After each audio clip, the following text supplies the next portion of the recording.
ఇదేంటో తెలుసా మీకు? చాలామందికి తెలిసే ఉంటుంది, కానీ మా అమ్మ నా కోసం ఇలా చేసిందనమాట. వెరైటీగా చూద్దాం. మినపగుళ్ళతో చేసిన కారపొడి. సరే, ప్రాసెస్లోకి అయితే వెళ్ళిపోదాం. ఫస్ట్ ఎండుమిరపకాయలు, ధనియాలు, మినపప్పు, అలాగే జీలకర్ర, 2 టేబుల్ స్పూన్ మెంతులు వేసుకొని సపరేట్గా దోరగా ఫ్రై చేసుకోవాలన్నమాట. మనం ఎక్కువగా ఫ్రై చేయకూడదు, లేదంటే మాడిపోతాయి, టేస్ట్ బాగోదు అసలు.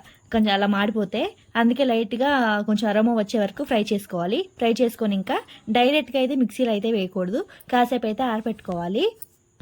అప్పటికప్పుడు పట్టేస్తే కనుక ముద్దలాగా వచ్చింది. అందుకని కాసేపు రెస్ట్ ఇచ్చి అయితే కనుక మనం మిక్సీ అయితే వేసుకోవాలి.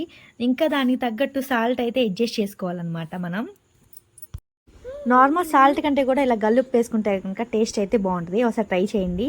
మా అమ్మ అయితే ఎప్పుడు గల్లుప్పు వేసి చేస్తూ ఉంటుంది, కర్రీస్లో కానీ ఇలా చట్నీలో కానీ. ఇంకా మిక్సీ అయితే వేసేసుకోవాలి మొత్తం. ఇంక ఇప్పుడే వస్తాయి అనుకుంటా ఈ మిక్సీకి కూడా. పక్కన అయితే ఊడిపోయింది. మళ్ళీ అలాగే ఎలాగోలా అమ్మ ఫిక్స్ చేసి మిక్సీ అయితే పట్టేసింది అనమాట. మొత్తానికైతే కారపొడి అయితే పట్టేసింది. ఇంకా దానికి టేస్ట్ రావాలంటే కనుక ఇలా వెల్లుల్లి రబ్బలు ఉంటాయి కదా, గుప్పిడి తీసుకొని వేసుకోవాలన్నమాట. గుప్పిడి తీసుకొని వేసేసి మళ్ళీ ఒకసారి మిక్సీ చేసుకోవాలి. అంతే, చూసారా ఎంత సింపుల్గా రెడీ చేసిందో మా అమ్మ కారపొడి. అమ్మోళ్ళు అంతేలే, ఏదైనా సింపుల్గానే చేసేస్తారు. ఇంకైతే కనుక ఇది ఇడ్లీలోకి, దోశల్లోకి, రైస్లోకి కూడా తినేయచ్చు. చూసారా, చూస్తుంటేనే భలే అనిపిస్తుంది. నేనైతే కనుక రైస్లోకి కొంచెం నెయ్యి వేసుకుని తింటాను అనమాట. సూపర్ ఉంటుంది టేస్ట్ అయితే. ఇదైతే బాలింతలకి పాలు పడాలంటే మొదటి ముద్ద తింటే సరిపోతుందంట, మా నాన్నమ్మ చెప్పింది.